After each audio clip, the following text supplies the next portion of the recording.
Well, hello there! Kumusta po kayo? How are you? And thanks for tuning in to another edition of Paul de Guzman Presents Art. So about a week ago, I was actually going through a cold and I have a little bit of cough right now. So I brought some gum with me just to sort of alleviate a little bit of the coughing. But despite all of that, I'm still going outside and having a look at some contemporary art here in Vancouver, just outside the Catriona Jeffries Gallery here in Vancouver, built on the ancestral territories of the Musqueam, Squamish, and Tsleil-Waututh nations. And we're going to go inside momentarily to have a look at the work of Duane Linklater, who is from back east in Ontario. He's showing some installations and some sculptures, and so we're going to go inside and have a look. I hope you enjoyed the video. Okay, so we got buzzed in, and we're just looking at part of the installation outside by an installation by the work of Duane Linklater. And we're gonna find that this particular sort of like green screen is also part of the installation inside. So we're just gonna go inside and have a look, and we'll discuss a bit more about Duane's work as we go in.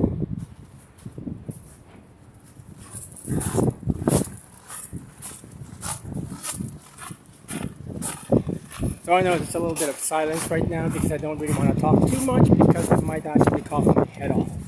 So,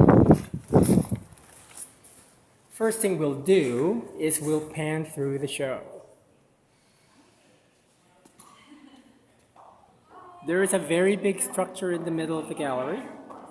Let me just back up here.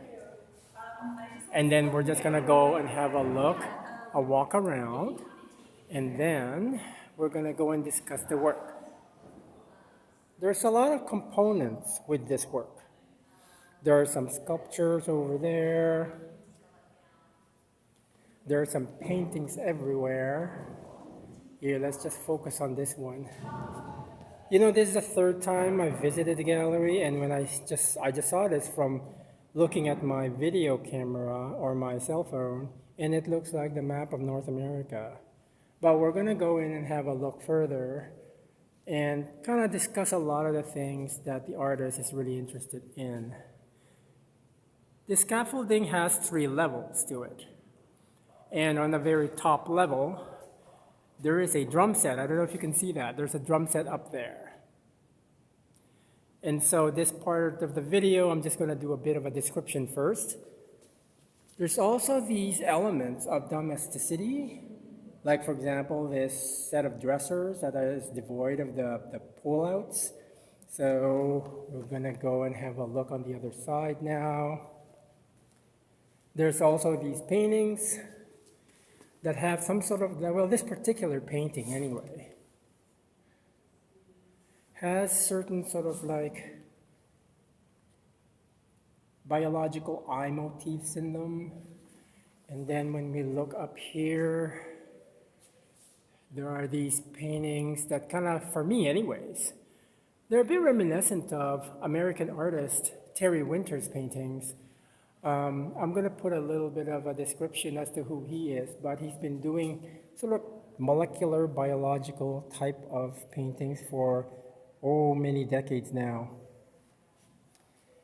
And then you see that there's this green scrim in here too, right? Like the green scrim is part of the work.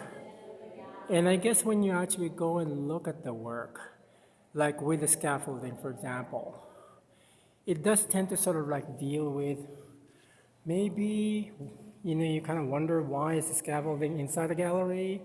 Usually the scaffoldings are really here or being used outside of buildings in order to sort of like do some sort of facade restoration. But the thing about it is that scaffoldings like these are actually used commonly in many different types of ways. Like for example, they are, for me anyways, it looks like some sort of like a concert setup, when the one that you would see perhaps in the desert, like Burning Man comes to mind, when, I don't know if you know about Burning Man, but the Burning Man Festival, for example, is this really big music festival or gathering that happens in the deserts of Nevada, I believe. and it attracts tens of thousands of people, and they go there and create a temporary community. And the entire vibe of the entire Burning Man festival, it's really about sort of like sharing experiences. There's a lot of like accepting of people's sort of backgrounds, whether you're black, indigenous, people of color. So that entire sort of like setup for me, this entire setup anyways for me, is kind of reminiscent of that, and it's kind of funny because like on the very top part of this, on the third floor of this scaffolding, there is a snare drum. And the gallery does have a really informative brochure that doesn't give away too much, because the snare drum is really more of a sort of like I guess you can call it some sort of like a representation of a certain beat from songs like Be My Baby by the Ronettes, or Just Like Honey. And I was listening to Just Like Honey, which is by the Jesus and Mary chain, and it's one of those iconic songs that a lot of artists seem to sort of like really enjoy, because it tends to sort of evoke it evokes a sense of like foreboding and melancholy. But basically it goes bump, bump, bump, psh, bump, bump, bump, psh, bump, bump, bump, psh. And so that entire sort of like snare drum is kind of like one of the reasons why I think this is really more of a setup for a concert, because upon reading this the entire brochure, it was actually quite made aware to me anyways that the installation is in part a collaboration between Duane Linklater and his son Tobias. And the paintings themselves are actually mostly kind of like attributed more maybe to Tobias. There's also mention of the paintings being kind of like influenced by a very iconic earthwork by, let's see now, Susan Holt? Is it Susan Holt? No, sorry, it's Nancy Holt, called The Sun Tunnels in 1978. And for those of you who are not familiar with Nancy Holt, she is a very important, iconic earth and environmental artist who was married to Robert Smithson, who is also an artist of renown, famous for the spiral jetty. That is, I think it's in Utah. So the entire sense of the work revolves around Nancy Holt's, let's see now, it's called sun tunnels, which are these tunnels that were put in the desert. And the tunnels are, they kind of seem like these concrete sort of like irrigation sort of pipes, but they're kind of like, but the diameter is quite large. They're about 9 feet in diameter. So you can literally stand in the middle of the sun tunnels and experience the work.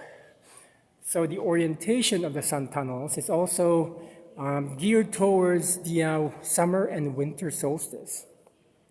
So they are kind of like facing north, south, west, east. There are 4 tunnels. One of them is pointing north, one of them is pointing south, another is east, another is west. And when you look at each of the sun tunnels, there are some holes in each one of them, which tends to become really significant during a solstice. And that is kind of like the entire synthesis, or even sort of like the influence for these paintings, because Tobias had sort of mentioned, Tobias had sort of like done the initial sort of paintings of these.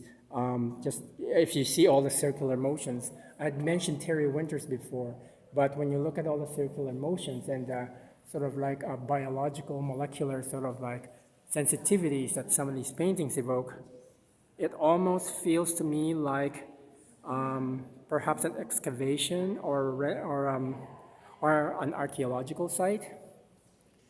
The interesting thing as well about this work is the inclusion of certain elements that are very everyday. Like if you look at this, when you look at the basketballs, they tend to sort of like mimic maybe constellations from the stars, because there's that sense about the sun tunnels. sort of like evoking constellations.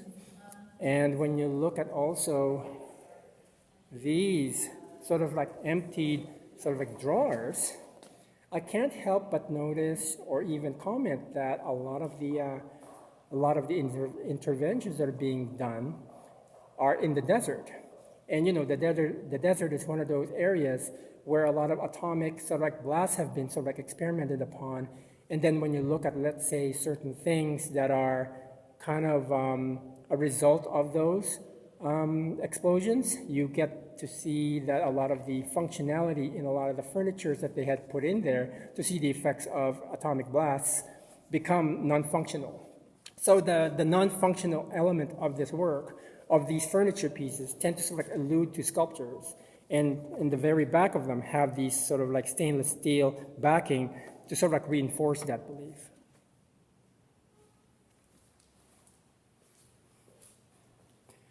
Now there's also a small gallery here, which I find really, really interesting. I think I was kind of like ruminating on this work for a period of about 2 or 3 weeks. And it's kind of, we're going to go in there right now because there is a certain sort of like foreboding essence about it. And let me just show you what it is. So according to the description on the brochure, these elements are called welding screens. But the thing about it is that, to me, when I first encountered these, especially when you're looking at the colors of yellow and red, which are actually sort of like warning colors, you know, when you look at, let's say, traffic lights, there's like a green color, a yellow color, and a red color, and the red is like a stop, the yellow is sort of like a warning to stop. That's why I kind of get this sense of foreboding about this work. They are almost akin to the screens that you would find in an emergency room or in a hospital. And when you go behind them, you know, they're almost always wanting to have some form of privacy, or they're almost trying to sort of like hide something behind the screens. And when you look at this particular piece over here, we're going to go behind the screen, and there's this work of art that is actually framed just behind. And then when we go to the other one over here, there's this sort of like element in the very back that suggests some form of hide. And I think when I referred to the brochure, it was described as a mink sort of hide. And also there's this sort of like a remnant of a tarpaulin. But I think the effect of the yellow and the red on this is really quite striking. And then we're going to go behind the third one. And then we're going to go look just on the floor. Because once this stupid camera focuses, hopefully you will find out that they're also all kind of like metal pieces. We're going to go in and have a look. This one is kind of like a metal pipe that's wrapped with some sort of like handkerchief with glitter on it. There's this other piece over here that has like a feather of a bird of prey. I'm not sure what bird of prey, but it's a signifier of First Nations indigenous culture.